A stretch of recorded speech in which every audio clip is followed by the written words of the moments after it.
Let's go over here out of the sun for a minute. It's getting hot today.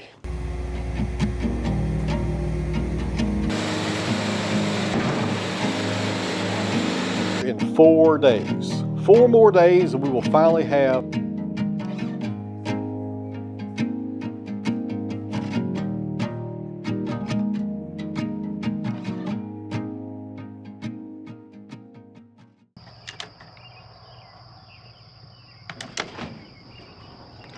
Don't write that code down.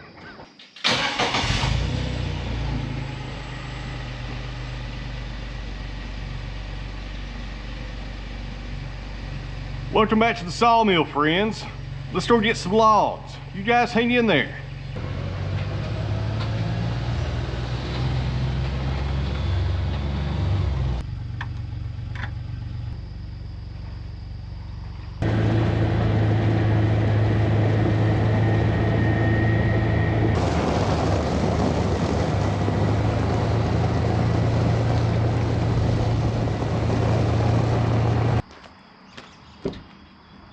Occasion here, we get to ride in the fancy red truck.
Got it.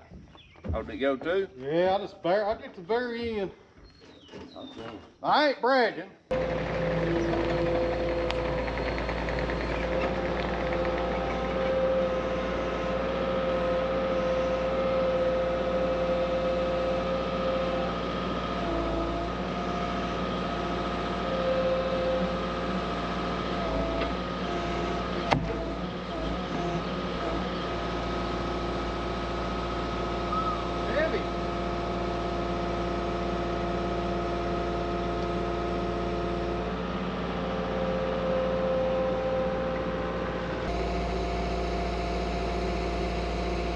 Take it off like that.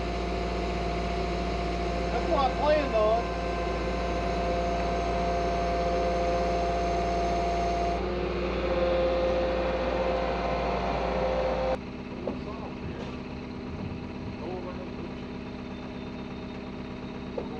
Chickens anyways. around to doing it. All right, guys.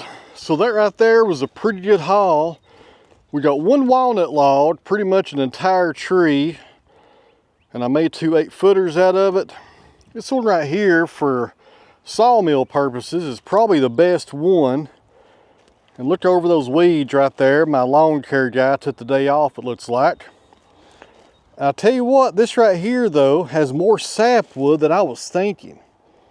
The guy that cut this down, well, they didn't cut it down, I think they just pushed it over with an excavator. Said it was pretty dense with trees where it was located. But I tell you what, that's a lot of sapwood right there. Check that out. That's about 3 inches. And the diameter right there, let me tilt this camera down. There you go. The diameter is right at 22 inches. So you got about 4 inches of sapwood on both sides. My goodness, that's a lot of sapwood right there. Not a fan of that, but it is what it is. And over here is a mess. You got some large knots going on in every direction right there. Got some good old poison right there on the sides. More knots right down here at the bottom. A lot of sapwood right there on this end. But the only good thing about this one is, or the best thing about this one, I'll rephrase that, is right, if I get this camera to tilt, look over me guys, is right there. Should have some really good crotch figure right there. That makes this log a lot more valuable than that log over there actually, because that one has a lot of sapwood and no crotch figure. Should have a lot of crotch figure in that one. Definitely have to trim some of this back though before we put it on the sawmill. Let's go over here out of the sun for a minute. It's getting hot today. Let's get back over here under the sawmill building. My dermatologist will have my hide if they see me on these videos out here without a proper hat on. This ball cap just don't cut it. So I've been saying on this channel for years, when it comes to finding logs, which is extremely important if you own a sawmill, you can't run one without them. You got to have some good sources for logs. You got to have a tree guy or an arborist or several arborists like I have. I call them tree guys, that's the same thing. You got to know farmers who are always cutting down trees and pushing stuff over out of the way for pasture. You also have to know loggers or log buyers or foresters. They're kind of all the same sometimes. And also, just as important, you need to know some guys that have companies like that do excavation work, because they go out and push trees over to make ways for buildings or parking lots or whatever they're working on. And most of the time they push those trees in a pile, and guess what they do? They burn them. That's right, they burn them, because they're not getting paid to log it.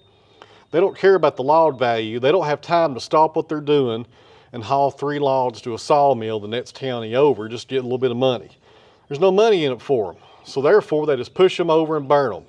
But if you know some of those guys that do excavation work like that and tell them what you're looking for, sometimes you'll get a phone call, and if you get there in time, you may get yourself some nice logs before they end up in the burn pile. If I went to grab those walnuts today, by tomorrow or probably this afternoon, they'd have went up in smoke. So when you make your connections out there, also include guys who have excavation companies, because they are good to know and they can hook you up sometimes with some really nice stuff. Now there's a lot of sapwood in that walnut right there. He could have took that to a sawmill, but the fuel it would have took him to haul that to a mill, he may have broke even based on how much sapwood's in there. And that top log, they wouldn't even have bought that. They'd have said throw that in the pulpwood pile or firewood pile. They wouldn't have touched it. But me, myself, being a specialty mill, a crotch log like that is right up my alley. So on the sawmill today, we got some more poplar. And I was going to roll this one onto the loading arms, but I got this large knot right there. I can't get it to budge. I guess I'll bring the skid steer over and push these guys over just a little bit. These are pretty good sized logs. That's a really nice one toward the back right there. And also, friends, let me update you on the sawdust conveyor. It will be here in 4 days. 4 more days and we will finally have sawdust collection down here at the mill. I know you can't tell on my face, but I'm pretty excited about it.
Sorry I left the sawmill right in your all's face. The large end is facing us today. The diameter is 27 inches. This log, I think, is 10 foot. Background noise, if you guys are hearing it through the microphone, everybody's cutting hay today, and hopefully I'll be cutting hay tomorrow. Down here in the small end, 25 inches. 25. Large end, I thought there was more taper than that. Maybe I didn't measure it at the widest point. Okay, so the large end is almost 28 inches. I didn't measure it right. My mistake, first one this year. Let me make sure on the length, make sure I'm telling you guys right. If one of you all would go down there and hold the measuring tape, it would make my life a whole lot easier. All right. Yeah, actually 11 foot, a little bit longer than what I thought. I'm using my toe board down here, and looks like I went up too high. Need to go down about 1 inch or so. That's okay, we'll fix that here in just a minute. You guys remind me if you don't care. All right, guys, just like the rest of those poplars, I've been sawing down here for the past few weeks, doing 4/4, 9 inches in the width. We'll make this into shiplap here in about 2 weeks. I've almost got enough for a full load in the kiln. I want to do at least 1,500 board feet or 2,000, something like that. And that should be more than enough to cover this wall right here behind us. And also, I touched on the conveyor earlier. I talked about it coming here in a few days. We got to make one change down here at the sawmill. There's 2 reasons for it. The first reason is the conveyor is longer than I thought. The conveyor is 40 feet long. So the sawmill and the conveyor will not sit right here. Not enough room. I don't want the conveyor overshooting the barn and being outside. So the sawmill is going to have to get moved again, it looks like. And I'm okay with that because making this turn with the logs coming in, that's getting pretty old pretty fast. I don't like it. So in the next video, the sawmill will probably be in its final resting spot, hopefully. I got some ideas on what I'm going to do on that. I'll probably do it off camera. And another reason I'm going to move it is the camera lighting back here against this wall is terrible. I'm having to color grade every shot just about because it's so dark right here. When I had the sawmill in a different direction and you had the light coming in from both sides of the barn, it looked a whole lot better. That's what we're going to do. And the spoiler alert, I'm going to put it back here on the very back of the building, long ways, kind of like it was when I first had it on the other end. We'll have the edger kind of at an L shape, but at an angle coming off of it, and another roller table. I think it's going to work really good. Key word is think. On the sawmill, Joe Maine Silvertip Turbo 7 off camera. I just put a brand new blade on there. And if you want to try those blades out, you guys know what to do. Don't email me. Just go to the video description, find Joe Maine's information down there and give him a call, and he will ship you some blades out. And somebody asked the other day if they can sell blades for other sawmills. They can. Wood-Mizer makes saw blades for all different types of sawmills when it comes to band sawmills. So give Joe a call, tell him what mill you have, and he should be able to find you something that'll work.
right, guys, before we finish up this log and saw that right there into two 9-inch cants, we need to send a couple of these boards through the edger and get them out of the way. How many we got here? Let me see. 1, 2, about 5 or so. I like to do this before I got my finished boards coming off the sawmill.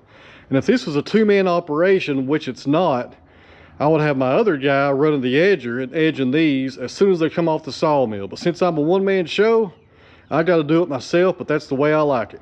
I don't know about you guys, but I'm getting kind of hungry. I think we're having pizza tonight, if I remember right.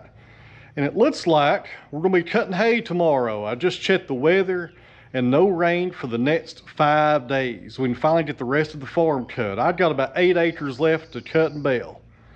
I need to get ready for that, and I'll probably do that this evening off camera. I got to put the big mower back on the big tractor, and that takes me about an hour because it is quite cumbersome trying to put that attachment on the big tractor. It's aggravating to say the least. All right, guys, real fast, if you're new to this channel, and you might be, I've noticed a big increase in subscribers in the past few days. This right here is my edger. It's a Wood-Mizer EG200 twin blade edger, works really good. It's got a 25 horsepower Yanmar diesel. You can also get this in electric and gas. I just like diesel. So I've been sawmilling for almost 15 years, and for 14 of those years, I didn't have an edger. If I could go back in time, one thing I would do different, I would get an edger as soon as possible. I use this thing all the time. Every time I run the sawmill, I'm using the edger. Sometimes you guys just don't see it.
All right, guys, real fast, let me show you what we're doing.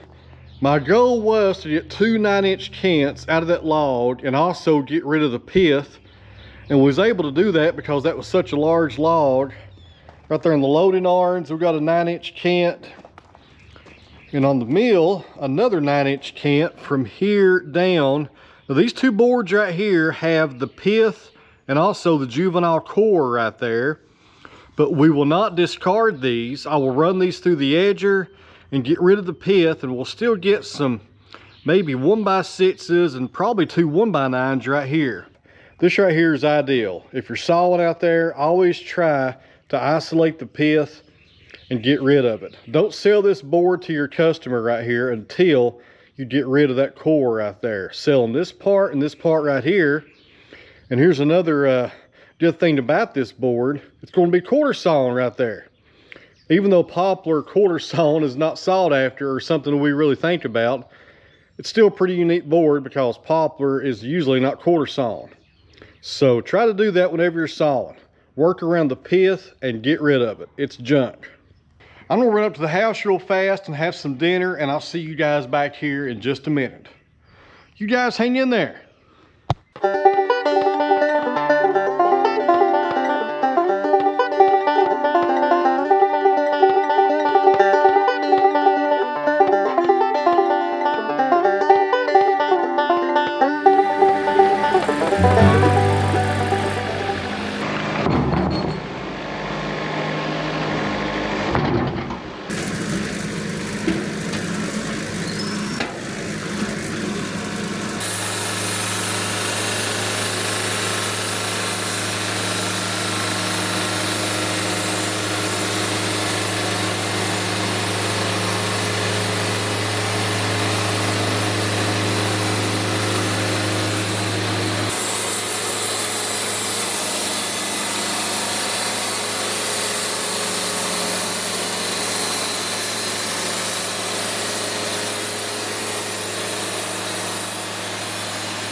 Alright friends, real fast before we go, let me give some of you guys a tip that might be out there looking to buy some lumber at a store or maybe off Marketplace or maybe at Woodcraft. So when you're buying lumber for your project and you can't see the end grain, let's say these boards are just standing up in a stack and you don't want to flip them around and try to see what the end grain is showing. Now a good way of knowing the pith is in a board that you're looking at is this right here. And sometimes this could be on the edge or over here on this side somewhere.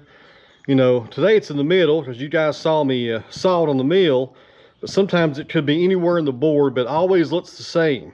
When you start seeing some checks on the face of the board and these voids right here and these cracks, and they're consistent and they're straight, they're in a straight line, that usually means either the pith is in that board or the juvenile core, which is the first 0 to 15, 20 years of growth of the tree. Get away from that board, unless it's something like this, and you know you can get some nice quarter sawn grain on both sides of it, and identify that to the owner, whoever you're buying this from, and let them know you know the pith is in it, and you might get it cheaper. They may mark it down because they left it in there. But always look for that, and it's always in a straight line. Now it may go, you know, it may go this way or that way, depends upon who sawed it. On mine, they're always going to be straight, but sometimes they're to the left or the right if they are straight. I always get rid of mine, of course. But you can always see that. Right here on the edge, you got those checks that are coming in. And as you follow the middle of the board, you want to see it, guys. Memorize what you're looking at here. And it will make you a better woodworker and a better sawyer, and you will always see that in these boards. Because this one right here actually is the juvenile core. This board right here has the actual pith in it right there. And this board was right above that. So that's a good example right there as well. I didn't plan it like that, it just happened that way. All right guys, I guess I'm done for the day. I'm actually not finished working for the night. I'm going to get the tractor ready for tomorrow and go ahead and put the mower on because I checked the weather. And like I said earlier, it looks like we're going to be cutting some hay tomorrow. And there goes the tractor down the road right there. Everybody's cutting hay this weekend more than likely. It's supposed to be 92 degrees tomorrow. I may try to get my hay put down early in the morning and get it tedded so it's got all day to dry in that heat. That would be pretty good. So I'm gonna get the tractor ready and get ready for tomorrow. If you guys want to see me cutting the hay tomorrow, actually that wouldn't make any sense because this video will not be out by the time I cut hay tomorrow. So look, forget that question from earlier. I'll probably video some tomorrow anyways. So in closing here guys, thanks for watching. I really appreciate it. And I'll see you back here tomorrow on the tractor.